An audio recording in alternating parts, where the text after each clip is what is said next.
Hello everyone, I'm Dr. Stock and this video is for entertainment purposes only. Today is a special feature, there we go, because I brought along Stock Moe joining me, and we've been talking for a while and we wanted to do some collaborations and pick each other's brains and really try and just bring more of that community aspect to the investing side of YouTube, and just talking about money in general, bouncing ideas off of each other. And I really enjoy the fundamental analysis that he gives and the effort that he puts into finding opportunities throughout the markets, and I can really respect that. I can tell you it was really it was definitely life-changing for me to listen to his perspectives, and it definitely helps inform the way that I look at stocks and finance, and it's humbling to have him on here. I'm grateful for that. So with that said, let's get ready to rock.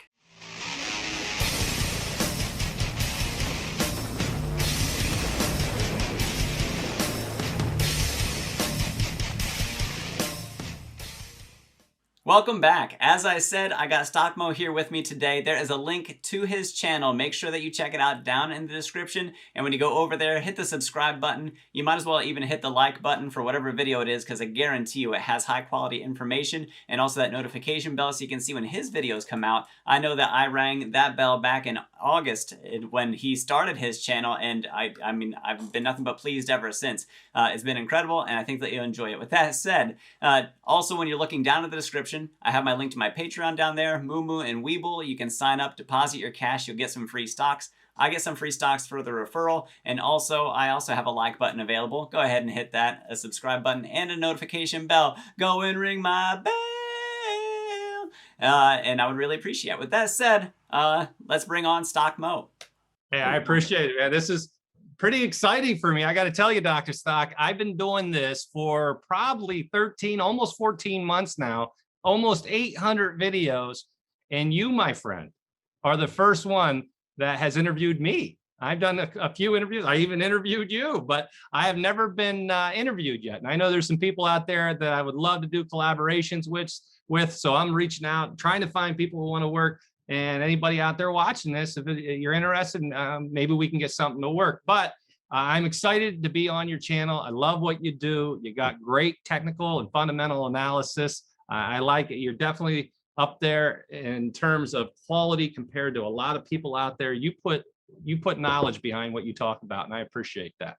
Well, thank you very much. I gotta say, I was looking at my notes before you came on here, and I still feel like I'm going to trip over my words, which is common for me. But as I ask you about those things, because I'm excited to hear what you have to say about it. You have a long time in stocks investing, but remember correctly that you were a stockbroker yourself for a while, and then you gave that up to teach for a while, and I guess that must have been a good fit for you. And then here you are on YouTube, and that's very inspiring for me. I don't have that same formalized background. A lot of the stuff that I bring to the markets and to YouTube, I bring is, it's self-taught, and I can tell you that I didn't realize that I was missing something in my investing until I got to watch your show. I get to watch your Stock Moe channel, and so thank you for that. And with that said, I do want to get to my first topic, and that's the thing that I feel is really hanging over the markets at this point in time, and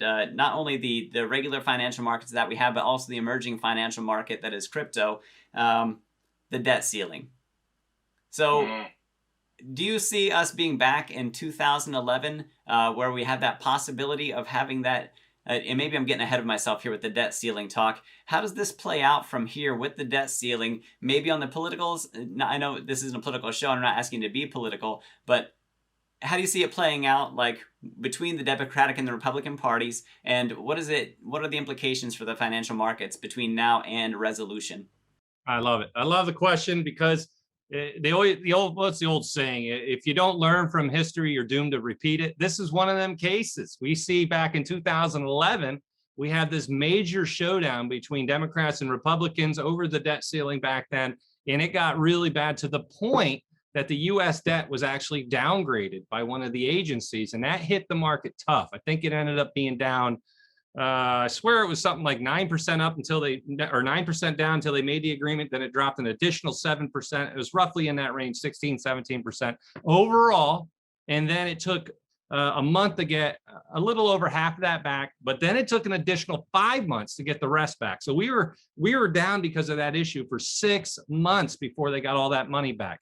Then 2013, we had another showdown, and we had some issues with that. Bond rates started increasing. There's some issues, but the market actually ended higher. It was one of them recovery times when they had this issue, and everybody thought, hey, they're going to make sure they get it done, and they did.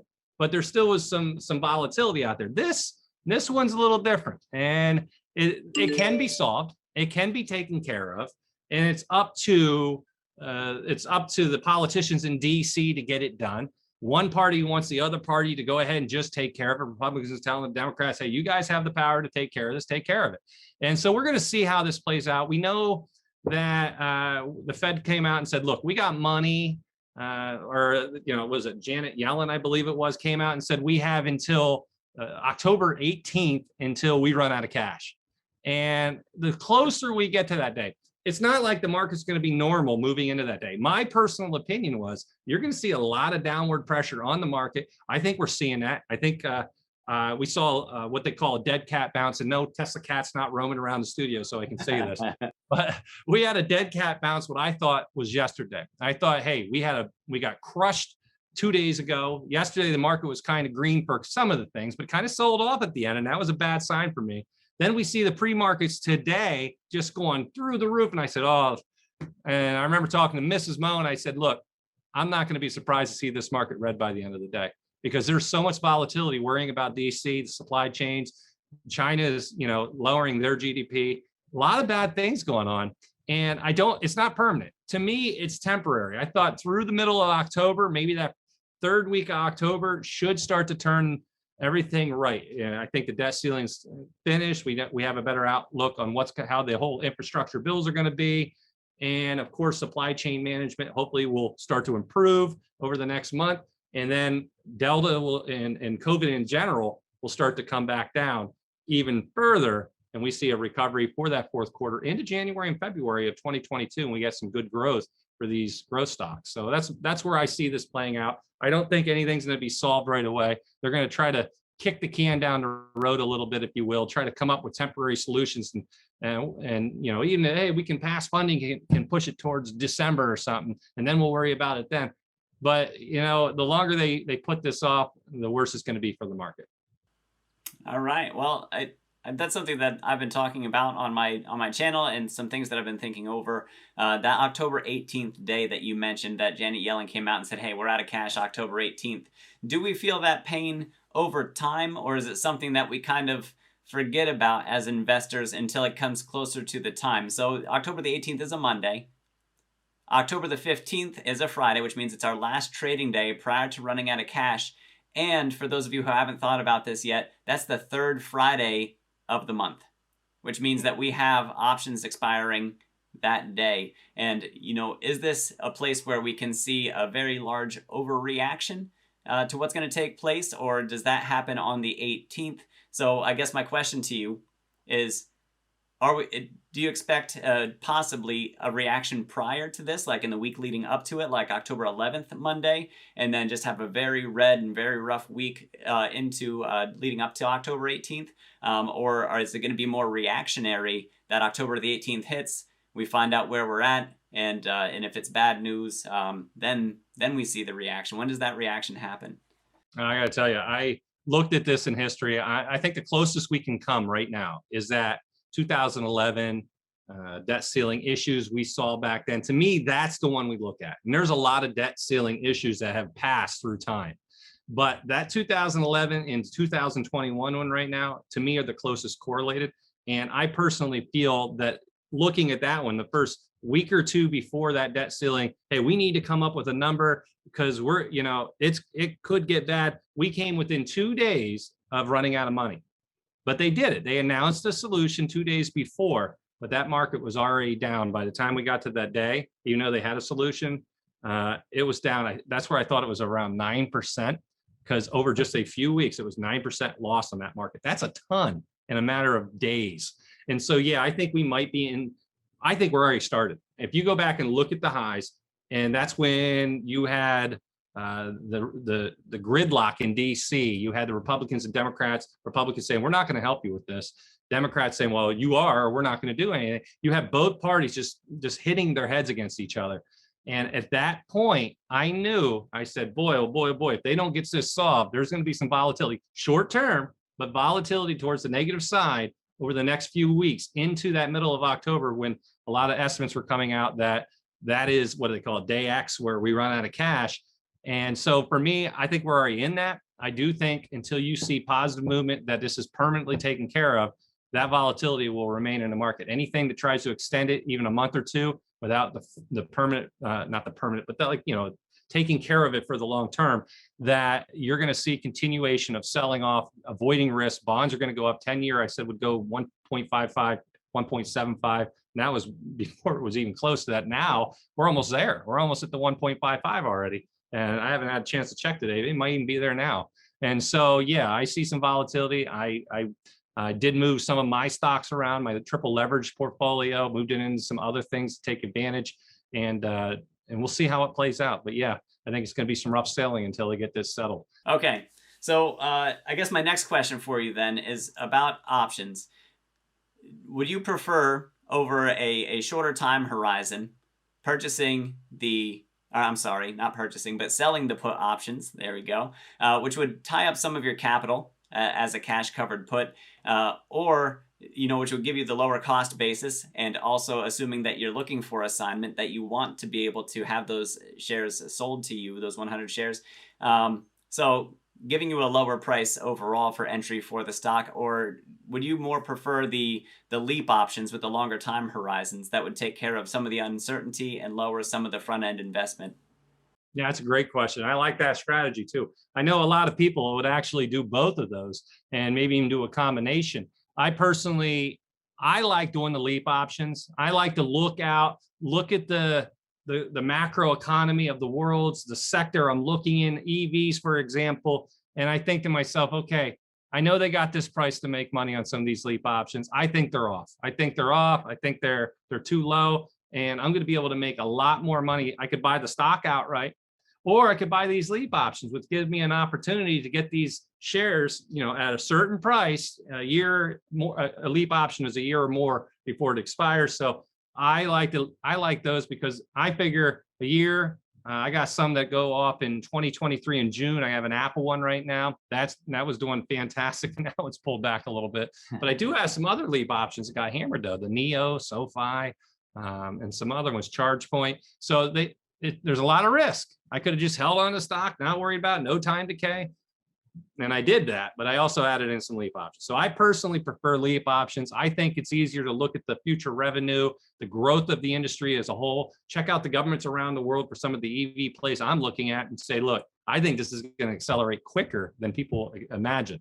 Now, right now, we have supply chain issues and some other things that affected it. If they weren't there, they were already printing like it was crazy. I was loving it. And so, yeah, I like the leap option way. But I do get it, selling those put options gets you some capital in there and that opportunity to lower that. So, but that's up to each investor. Personally, I think just buying a stock is the safest way to go for most investors. Once you start getting tied into these options, you're increasing your risk dramatically. And it's something you better understand very, completely as you get into them, because it can lead to zero. And, when you own the stocks, basically, we know unless they go bankrupt, we're good to go. Long-term, time heals all wounds, and even supply chain, COVID and stuff like that, for like companies like Neo, we know they're going to do fantastic over the long run. It's just going to take time. And so I feel that same way about Lucid and Tesla. They're all going to grow. It just takes time. But that's my opinion. Excellent. All right. So there's something that we haven't touched on yet. And I got to tell you, this is probably the one that I've been dying to talk to you about the most. And that's the crypto market. Because I've heard you talking about Ethereum and listened to some of the things that you pointed out about Ethereum, especially leading up to the London hard fork back on August the 5th. And I know I'm a fan of just watching to see how much ETH has been burned away. There's been some criticism recently about it hasn't stabilized the gas fees, but that was also something that Vitalik Buterin said. It won't necessarily reduce the gas fees. It's just going to make them more predictable. But what I wanted to ask you about was the merge between the mainnet and the beacon chain and how that affects Ethereum's price action going forward. So let me be specific here. I would like to know, will the announcement of that date, whenever we expect that merge to take place, is that announcement going to act as a catalyst for price action, in your opinion? Or is it the merge itself and the results of it that is going to be really where we see that movement? I got to tell you, I think it's going to be the announcement. I don't think, I think once they come out with a date, they say a hard date and say, look, this is what block it's going to be. This is when we're doing the merge. This is when everything's going to go down. I think you're going to hear people starting to, whisper a little bit. How much ETH's going to be burned? What is this going to become a deflationary asset? Yes, it is. It's going to be a big time deflationary. We actually touched on deflationary for a few days where we were burning more than we created daily. And as we get into that full Ethereum 2.0 and we get that date, hey, this is the date. We're switching it over. This is it. This is the big one. I'm telling you, I expect to see from that time on, people starting to roll in there because now they know what's happening. It's been tested. It's ready to rock. We're going to see some movement and it's going to be exciting. And I am in it for the long term. I think, there's a lot of different people. Oh, it's going to be delayed. It could be years and years before we get to that. Or it could be next year, 2022, and we can get through it. And we'll see how it goes because crypto is very, it's unpredictable in the time frames because there are delays and this and that. But as they move through, I think you're going to continue to see upward movement. I know they talked about money flowing out of Bitcoin right now, and it is moving into Ethereum. And you see a net outflow of Bitcoin for most of the weeks. Almost every week, you're seeing a net outflow, where Ethereum continues to see net inflows. The futures are looking good. I think they're trading at 1% above for Ethereum, where Bitcoin's actually trading at a discount. And so that, to me, it's just amazing. And you can see the flippening, as they call it, slowly happening. And in the long run, as we get to that point you just brought up, I think we're going to see some great opportunities. And when that announcement comes out, I think that's the next big time positive catalyst. And it should be. You're going to see it. You think you like watching Ethereum burn now? Wait till you see it burn then.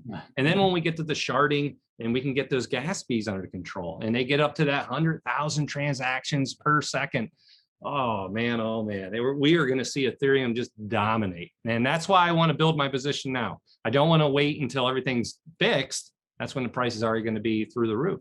I want a dollar cost average as I do now, build up my position and just sit back, ride the waves, because there's going to be waves as we're watching right now. But I think you're going to see some weakening of the dollar. I think that'll help the prices go higher. I think you're going to see some catalysts out there for some, like we said, getting closer to that full merge, and it's just going to be exciting. And NFTs continue to blow up. There's so much upward pressure on Ethereum. The only thing is they got to get those fees under control, and I get that.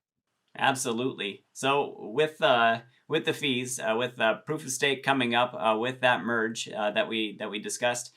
So that'll take some of the selling pressure off because we don't have the miners getting their rewards from mining the Ether right now and dumping it back on the markets. Instead, we're encouraged to hold on to it in order to get those rewards instead. So that should mean fewer ETH available, which gives us a thinly traded market. And so it's going to allow for upward pressure to actually be pretty significant. It also allows for some volatility.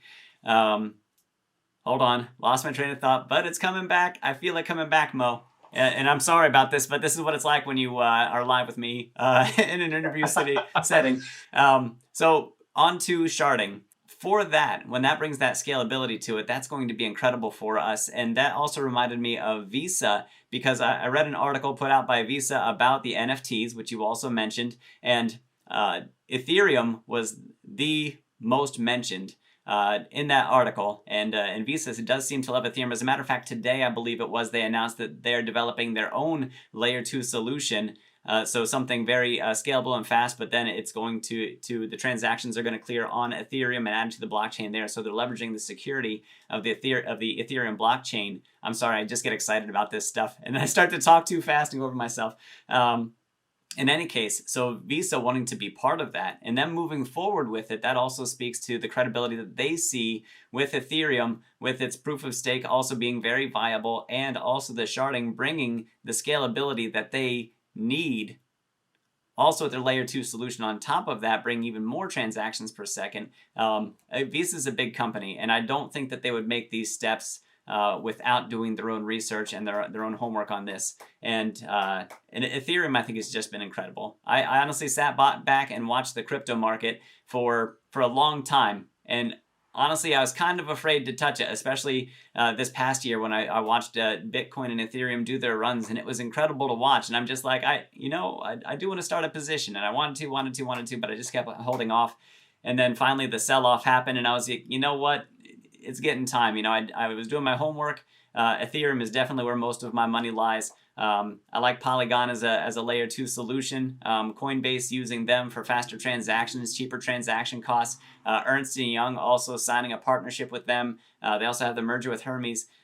There's just a lot of incredible things that are going on. And I'm glad that I got to talk with you about Ethereum. I can tell you I've been dying to. And I appreciate the perspective that you bring to it. So I've been saying on my own channel, and people don't like this if they're Ethereum bulls, and I am bullish on Ethereum. I say $5,000 end of 2021. And for people who say, well, Bitcoin's going to be 85,000 to 100,000 based on the stock to flow model, I see that, and I do think that Bitcoin will make that return.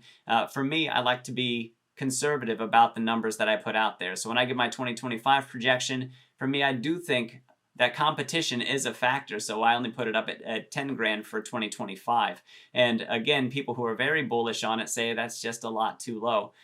Where do you stand for end of 2021, even early 2022, since we expect the merge to happen somewhere early 2022, up to your 2025 number? Yeah, I thought 2021 we'd see about 4,400. I'm actually a little bit more conservative than you, so them bulls might not like me. And I think I'm one of the biggest.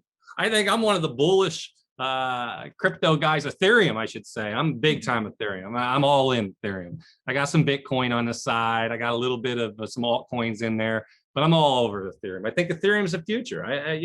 You can do things on the Ethereum blockchain.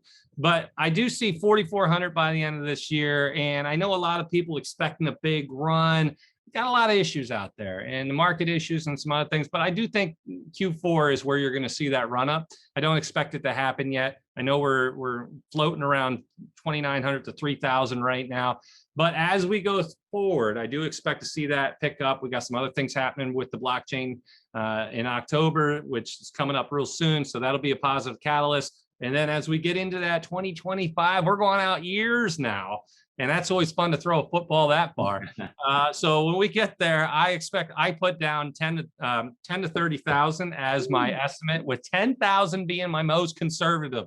So that to me is my most conservative, 10 grand. At the lowest level, we'll see 10 grand. At the highest level, I thought we could see 30, depending on how everything goes, the pickup of NFTs, what companies out there start to use the blockchain. Are there new advancements out there that we don't even know about yet? Before NFTs were ever made, what else can we do? And yeah, there's competition, but I don't think the competition is going to dethrone them. I think it's a big ocean. I think all boats get raised. And at the end of the day, everybody's going to have a little piece of it. And I added into my portfolios which ones I thought would do well, but I also think no one's going to topple Ethereum. Ethereum's actually going to rule the porch. It's going to be the big dog, and all the other dogs are going to lay down and just wait for their little nibble at the bone there. And when it decides to give them a little bit of that, and it is what it is. But Ethereum is going to win this race for DeFi, smart contracts, all that. I know there's others out there cheaper now, but in the long run, and you brought up Visa, you brought up the combinations of a lot of companies out there, they see the potential as well. There are more developers working on the Ethereum blockchain, and this is the last research I read, than all other cryptos combined. And that's something to think about. So when you have that kind of the big brain in the building, and you take them all, and they're all working on the same project for the most part, that's where I'm going to put my money on. Excellent. All right. Well, I was trying to think if I had anything else that I wanted to think about. Oh, I know. There was one more thing I just wanted to mention about NFTs. And it was from that Visa article that I think they showcased it really nicely. And if I remember, I'll put that link for the Visa article also down in the description as well. But But in there, they talked about NFTs. And I know that a lot of people, when they hear NFTs, they think about maybe CryptoPunks or maybe the Crypto Kitties and artworks, you know, and maybe sports collectibles as well. But the fact that it's a non-fungible token, the fact that there's a digital thing that can't be copied, that goes a lot as far as like authenticity goes for pretty much anything where it matters that it's how do I want to say this? Tethered to something identifiable as being unique. So like voting systems, for example, making it much more difficult to be able to cheat at those, you know, to have a lot more certainty and a lot more security surrounding those. So I think not only do we have the collectibles, I think are huge. Like I absolutely loved collecting baseball cards. I still have a ton of them. And, you know, I have very few that are worth anything at all anymore. And who's not to say that the NFT collectibles won't go that way as well. But that's one of the big things that I think of. Artists, like musical artists, Audius, I think, is one of the cryptos out there where it actually allows the person who created the song to actually receive royalties from the downloads or the plays of that song directly. And so I think that does incredible things for the artists. And there's people who are actually like big, you know, A-list artists that are putting money into these sort of projects to be part of the NFTs. Taylor Swift had to re-release her own music just to have any rights over it whatsoever. And I don't know if she also joined the crowd on Audius, for example, but I know that somebody else owned her music. She couldn't do anything with it, and she received very little, well, relatively little from it. So I think of that and the fact that that really puts the power to the individual in the NFT space.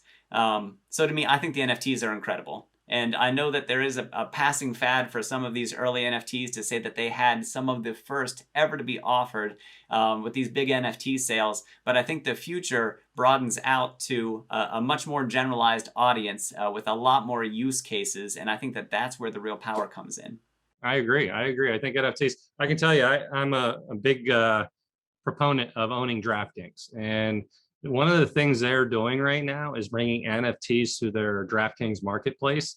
And I was in there the other day, I think it was 2 days ago, and they had, I think it was Tiger Woods NFT drop, and they had 1,500 of them. And you had to get in line, a queue, and it's really well run.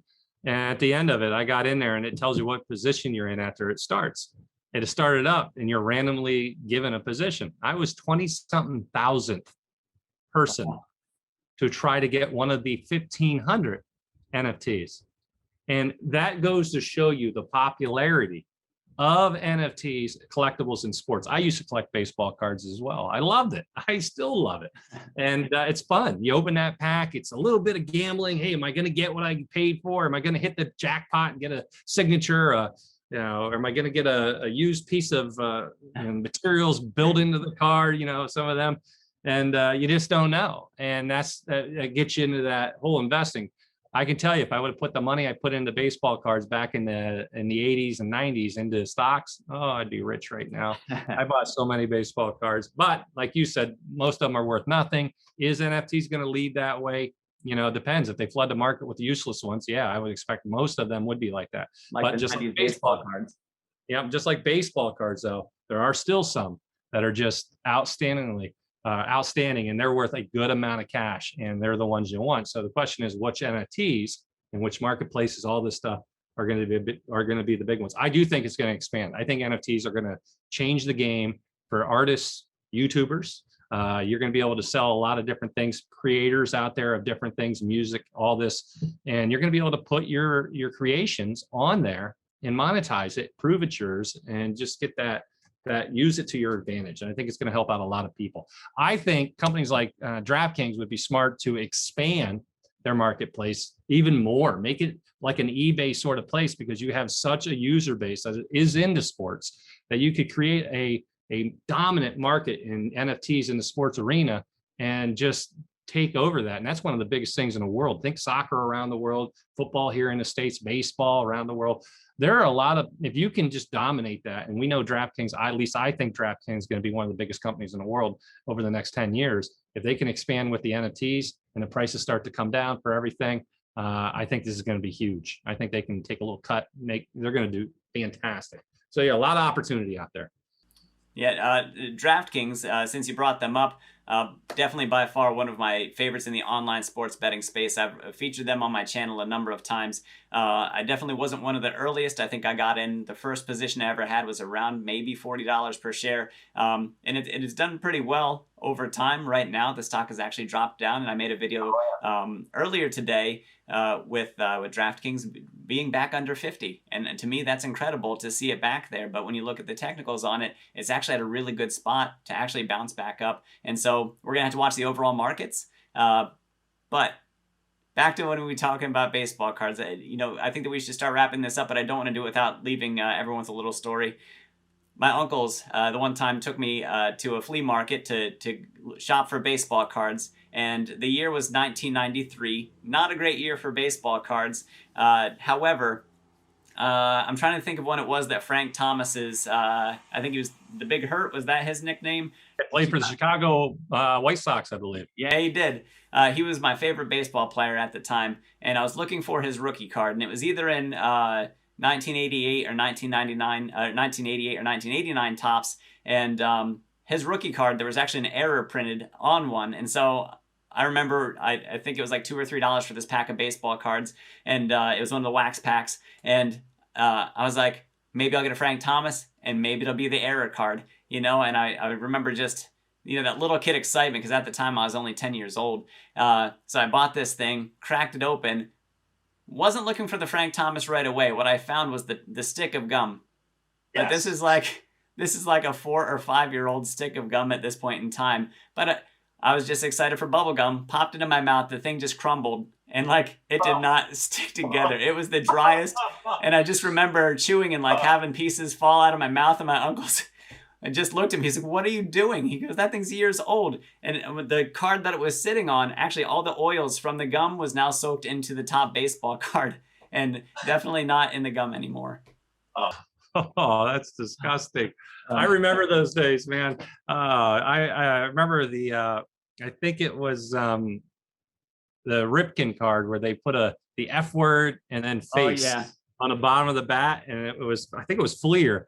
And I remember getting a few of those, and that was the big thing, going out and buying, because they had to stop it, and they stopped production, but they were still out. So you would buy a whole box, and you could get 1, 2, or 3 of these cards. And I remember at the time it was like $50, $100 for a card. Now we know they come down, but yeah, those air cards, man, that was fun times. That was fun times. I gotta ask you. So we're talking pre-internet days, pre-Google days, for some of these cards.